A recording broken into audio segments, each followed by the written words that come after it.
Au nord de l'Égypte, dans le delta du Nil, se produisit la délivrance la plus spectaculaire de l'histoire de l'humanité.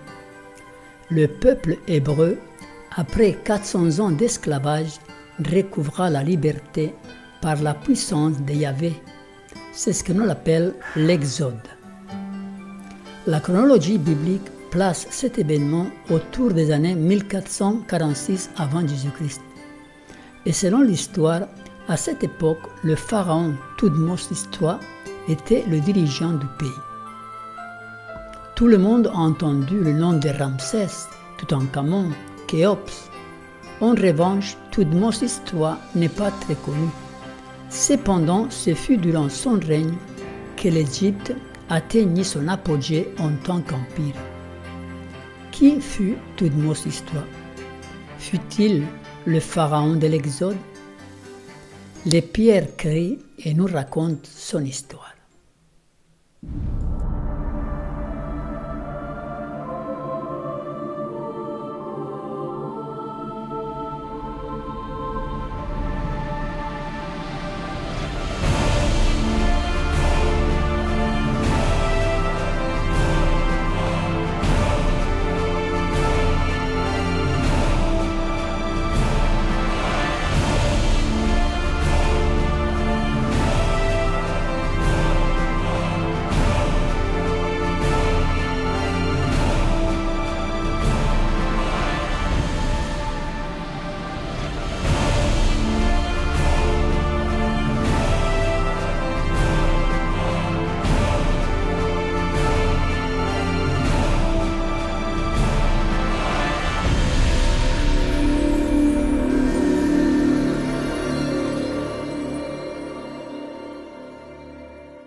Parlons de Thoutmôsis III. Son père, Thoutmôsis II, était marié avec Hatshepsut.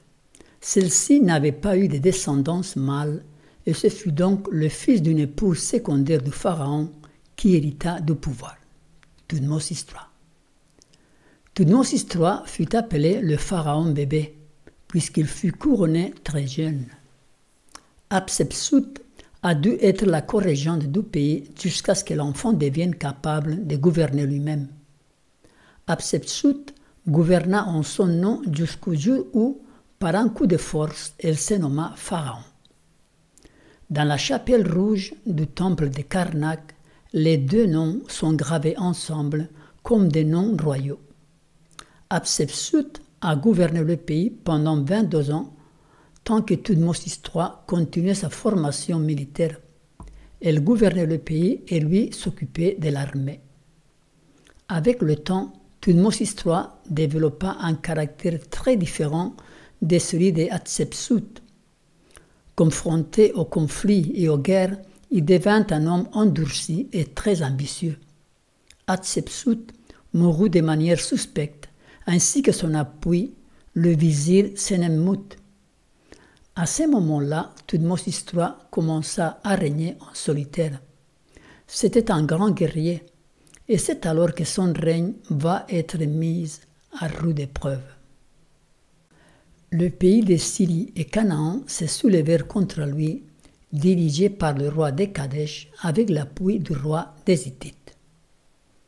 Thoutmôsis III, avec son armée, partit à la rencontre des rebelles et ils s'affrontèrent à Megiddo. Les rebelles furent battus et ils durent se réfugier à Megiddo. Thoutmôsis III assiégea la ville pendant 7 mois jusqu'à ce qu'elle tombe entre ses mains. Le butin fut énorme. La reddition du roi de Kadesh peut encore se voir sous le mur du temple de Karnak. Il est dit « Nous n'allons plus jamais nous soulever contre Thoutmôsis, qu'il puisse vivre pour toujours comme notre maître, car nous avons été témoins de sa puissance. » Après cette grande victoire, ses voisins les craignirent. Il organisa 16 campagnes militaires et il prit la Nubie au sud, la Syrie, le pays de Canaan, Kadesh et jusqu'au-delà de l'Euphrate. Il conquit les Hittites, les Libyens, les Babyloniens et les peuples de la mer. Thoutmôsis III a été nommé le Napoléon égyptien par son génie militaire. Pendant son règne, l'empire égyptien atteignit son apogée. À la 42e année de son règne, il avait déjà conquis 350 villes étrangères. La grandeur de Thutmose III peut être appréciée dans de nombreuses constructions qu'il ordonna de bâtir un peu partout en Égypte. Certaines d'entre elles sont encore debout aujourd'hui. Si Moïse a dû s'affronter à Thutmose III, il a dû s'affronter au pharaon le plus puissant et le plus arrogant de l'histoire. Nous pouvons comprendre alors son attitude obstinée à refuser de laisser partir le peuple hébreu, malgré toutes les plaies qui ont ravagé son pays. Il était habitué à avoir la victoire et il ne voulait pas se soumettre au Dieu des Hébreux. Nous ne pouvons pas affirmer que Thutmose III soit le pharaon de l'Exode, mais son histoire enregistrée dans le mur et les pierres d'Égypte cadre parfaitement avec le récit biblique. Au musée du Caire se trouve une momie dite de Thutmose III. Comment cela est-il possible? Car la Bible nous dit que le pharaon périt au fond de la mer. Cet événement surnaturel est décrit dans la Bible. Exode 14, 17 à 28. « Et moi, je vais endurcir le cœur des Égyptiens pour qu'ils y entrent après eux. Et Pharaon et toute son armée, ses chars et ses cavaliers feront éclater ma gloire.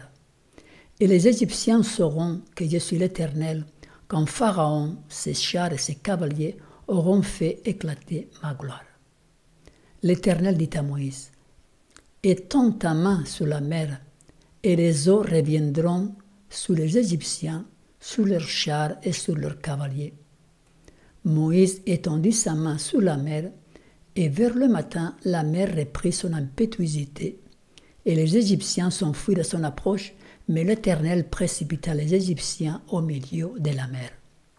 Les eaux revinrent et couvrirent les chars, les cavaliers et toute l'armée de Pharaon, qui était entrée dans la mer après les enfants d'Israël, et il n'en échappa pas un seul. Dans ce texte, le Pharaon est nommé spécifiquement. Devons-nous douter du récit biblique, du fait qu'une momie de ce pharaon se trouve dans le musée égyptien? Cette momie fut trouvée en 1881. Elle a été examinée méticuleusement en 1978 et on a constaté que cette personne était morte à l'âge de 40 ans. Cependant, Thutmose III régna pendant 53 ans, ce qui nous fait dire qu'il devait avoir plus de 60 ans quand il mourut. On peut donc conclure que cette momie ne correspond pas à Thutmose III. On peut supposer facilement que les Égyptiens ont dû mettre le corps de quelqu'un d'autre à sa place dans la tombe royale puisque son corps avait disparu. En plus, cette momie n'a aucune cicatrice ni aucune trace de blessure, alors que Thutmose III a passé sa vie à faire la guerre. Cela paraît incohérent. Les peuples de l'Antiquité n'admettaient jamais leurs échecs ni leurs défaites. Ils ne les enregistraient pas dans leurs annales historiques, et l'Égypte n'est pas une exception. Admettre une défaite face à des esclaves aurait été honteux. On peut comprendre que, pour cacher leur défaite, ils ont remplacé le corps de Thutmose III, disparu dans la mer Rouge, par un autre, et ainsi le tombeau du roi ne restait pas vide. L'historien William Shea, un expert dans la matière, affirme que cette momie ne correspond pas à celle de Thutmose III, et il dit que le roi fut noyé dans la mer, tel que la Bible le raconte. Thutmose III a indubitablement péri noyé dans la mer Rouge, même si les textes égyptiens sont muets à ces propos. Des calculs de dates sur ce que l'on sait de la mort de Thutmose III au travers de la biographie d'Amenemheb, qui servit sous plusieurs pharaons dans la marine de guerre égyptienne, fixe cette mort vers l'an 1450 avant Jésus-Christ, à peu près vers la mi-mars, ce qui coïncide bien avec les indications bibliques qui fixent le passage de la mer durant le mois de Nissan, mars-avril, dans le calendrier julien. Plusieurs bâtiments furent érigés par ces pharaons à Karnak. Le temple funéraire et la salle du festival qui sont toujours debout aujourd'hui. Dans le bas-relief, nous pouvons voir le roi en train de châtier les autres nations. On y trouve aussi des écritures en hiéroglyphes disant que Satia était la reine et qu'elle lui avait donné un fils appelé Amenemhat ou Tutemhat. Cet enfant était le premier-né et l'héritier du trône. Dans la salle du festival à Karnak se trouve une inscription qui montre que cet enfant était déjà au gouvernement la 24e année du royaume de son père. Cependant, cet enfant ne monta pas sous le trône. Pourquoi? Parce qu'il périt lors de la 10e plaie. Lisons Exode 11, verset 5. Moïse dit, « Ainsi parle l'Éternel. Vers le milieu de la nuit, je passerai au travers de l'Égypte, et tous les premiers-nés mourront dans le pays d'Égypte, depuis le premier-né de Pharaon assis sur son trône, jusqu'au premier-né de la servante qui est derrière la meule, et jusqu'à tous les premiers-nés des animaux. » Exode 12, 29, 30. Au milieu de la nuit, l'Éternel frappa tous les premiers-nés dans le pays d'Égypte, depuis le premier-né de Pharaon assis sur son trône, jusqu'au premier-né du captif dans sa prison, et jusqu'à tous les premiers-nés des animaux. Pharaon s'éleva de nuit, lui et tous ses serviteurs et tous les Égyptiens, et il y eut de grands cris en Égypte, car il n'y avait point de maison où il n'y eut un mort. C'est sûrement la raison pour laquelle cet enfant n'arrivait pas à gouverner le trône de l'Égypte. Le récit biblique cadre parfaitement avec tous ces détails de l'histoire séculière égyptienne. Le successeur au trône fut quelqu'un d'autre, Amenhotep II, fils d'une autre des épouses du roi. Voici un extrait de Wikipédia concernant ces princes héritiers.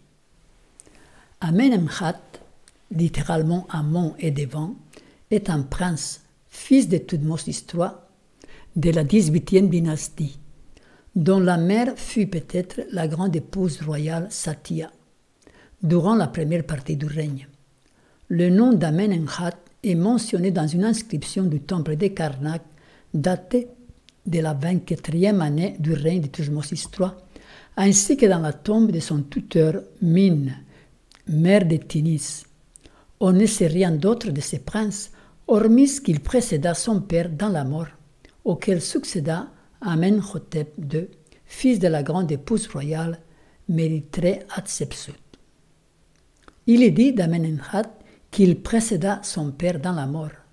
C'est bien ce que la Bible nous dit. Ceci cadre parfaitement avec le récit de Moïse. La Bible ne mentionne pas le nom du pharaon qui dut affronter Moïse, ni le nom de sa mère adoptive. La Bible mentionne uniquement le nom des Hébreux. Cependant, elle mentionne un détail qui nous permet de situer cet événement de l'Exode dans le temps. Si nous lisons 1 Roi 6, verset 1, il nous dit « Ce fut la 480e année, après la sortie des enfants d'Israël du pays d'Égypte, que Salomon bâtit la maison à l'Éternel, la 4e année de son règne sur Israël, au mois de Zib, qui est le second mois. » Donc il nous est dit que 480 ans s'étaient écoulés depuis l'Exode jusqu'à cette époque, la 4e année du règne de Salomon, qui correspond à l'an 966 avant Jésus-Christ. Donc vous ajoutez 966 à 480 et ça nous donne 1446.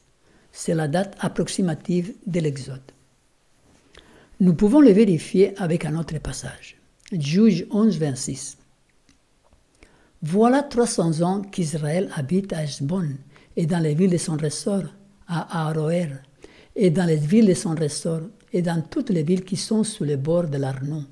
Pourquoi ne le lui avait pas enlevé pendant ce temps-là? Dans ce texte, il nous est dit que les Israélites étaient établis en Canaan depuis 300 ans. 300 ans depuis la conquête du pays par Josué. C'est Jephthé qui parle dans le texte. Jephthé vécut aux alentours de l'an 1100 avant Jésus-Christ. Si vous ajoutez 300 ans, 1400, plus les 40 ans de la traversée du désert, c'est 1440. Donc on arrive à la date approximative de l'Exode, comme dans le premier cas, 1440. Nous pouvons aussi calculer la date de l'Exode grâce au jubilé. Le Talmud dit qu'en l'an 574 avant Jésus-Christ, il y avait eu 17 jubilés depuis l'entrée d'Israël dans la terre de Canaan. Donc vous multipliez 17 fois 49, 833. 833 plus 574, ça fait 1407. Plus les 40 ans du désert, 1447. Donc on arrive encore à la même date approximative de l'Exode, 1440-47. Ces trois méthodes coïncident toutes pour nous donner cette date. Dans l'histoire égyptienne, cette date correspond au règne de Thutmose III de la 18e dynastie. Plusieurs experts égyptologues fixent la date de la mort de ce roi justement autour de 1450. Exactement comme la Bible le dit, avec une petite marge de 3 ou 4 ans. Moïse a dû connaître 3 pharaons et les 3 portaient le même nom, Thutmose I, Thutmose II et Thutmose III. Dans le passage d'Exode 2, verset 10, il nous dit « Quand il eut grandi, c'était Moïse, elle, la maman de Moïse, l'amena à la fille de Pharaon, Hatshepsut, et il fut pour elle comme un fils. Elle lui donna le nom de Moïse, car dit-elle, je l'ai retiré des eaux. » Donc ici, le pharaon, la fille, il nous a parlé de la fille du pharaon. Ce pharaon était Thutmose Ier, le père de Hatshepsut. Justement, il nous a dit la fille de pharaon. Donc Thutmose Ier était le pharaon dont il est parlé ici dans ces versets. Et si vous lisez Exode 2, verset 15, Pharaon apprit ce qui s'était passé et il cherchait à faire mourir Moïse. Mais Moïse s'enfuit de devant Pharaon et il se retira dans le pays des Madians où il s'arrêta près d'un puits. Alors là, c'est Pharaon, c'est Thutmose II, c'est le fils de Thutmose Ier, qui était marié avec Hatshepsut. Donc dans ces versets, on voit un autre pharaon, Thutmose II. C'est lui qui fait fuir Moïse. Après, si vous lisez Exode 2, verset 23, dit « Longtemps après, le roi d'Égypte mourut. Et les enfants d'Israël gémissaient encore sous la servitude et poussaient des cris. Ces cris qui leur arrachaient la servitude montèrent jusqu'à Dieu. » Donc là, il nous est dit que le roi d'Égypte, le pharaon, mourut. Et là, c'est Thutmose II. Et puis, un autre verset qui nous montre à quel point cette histoire cadre parfaitement avec le récit biblique. Si on lit Exode 4, 19. L'Éternel dit à Moïse, au Madian, « Va, retourne en Égypte, car tous ceux qui ont voulu à ta vie sont morts. » Et là, celui qui est mort là, dans ce verset, c'est Hatshepsut, parce qu'elle est morte bien après son mari Thutmose II. Mais elle était encore vivante, elle aurait pu, parce qu'elle avait été la mère adoptive de Moïse, elle aurait pu en vouloir à Moïse, bien sûr. Donc là, Dieu lui dit, va, retourne en Égypte, car tous ceux qui ont voulu à ta vie sont morts. Hatshepsut, d'après les historiens, est morte aux alentours de 1458, donc 8 ou 10 ans avant l'Exode. Et ensuite, si vous lisez Exode 5, verset 2, là on voit le troisième pharaon et Thutmose III. Pharaon répondit, « Qui est l'Éternel pour que j'obéisse à sa voix, en laissant aller Israël? Je ne connais point l'Éternel et je ne laisserai point aller Israël. » Donc ici, c'est Thutmose III auquel a dû faire face Moïse, dont nous avons parlé dans cette étude. Donc c'est Thutmose III le protagoniste. C'est le pharaon le plus puissant et le plus arrogant qui ne supporte pas d'être humilié par des esclaves.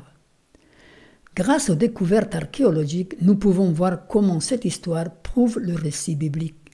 Les coïncidences sont trop évidentes. Le timing est parfait. Les pires cris. Nous pouvons faire confiance à la Bible. Elle décrit l'histoire du point de vue divin Elle ne décrit pas l'histoire du monde, mais uniquement l'histoire qui est en rapport direct avec le peuple de Dieu. Elle ne s'intéresse pas aux mêmes choses que les historiens séculiers. Cependant, les faits historiques qui nous sont rapportés dans ces pages peuvent être vérifiés par l'histoire séculière. La vraie science est en accord avec la révélation divine. Il n'y a pas de contradiction, soyons rassurés.